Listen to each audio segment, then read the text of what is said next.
The convictions for plotting to overthrow the government are the culmination of 5 years' worth of legal proceedings, which have exposed deep divisions in Turkey, a symbol of a struggle between the Islamic-orientated Justice and Development Party of Prime Minister Recep Tayyip Erdogan and the secular elite.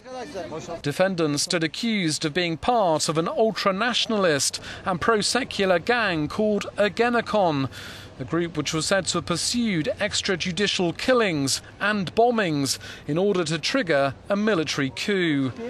In July 2008, prosecutors sought to justify the legal proceedings.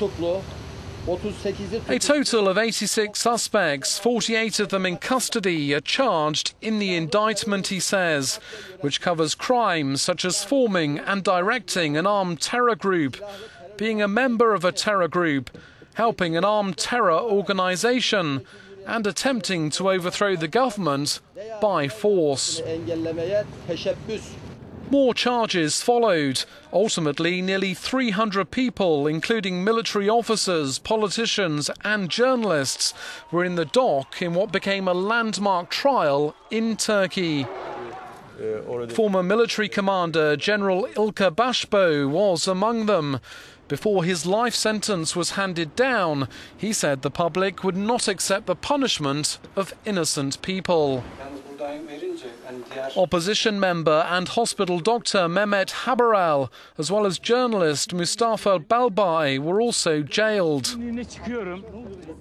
Erdogan has chipped away at the army's influence since his party came to power.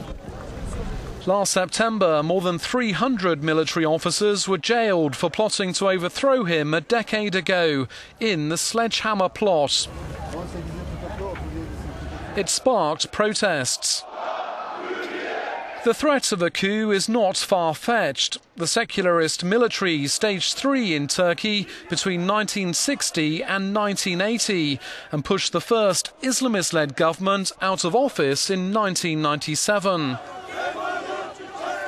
But the latest court action has polarised Turkey, with some believing it's a chance to unravel a shadowy network of ultra-nationalists, and others who believe it's a government attempt to muzzle Erdogan's secular-minded foes.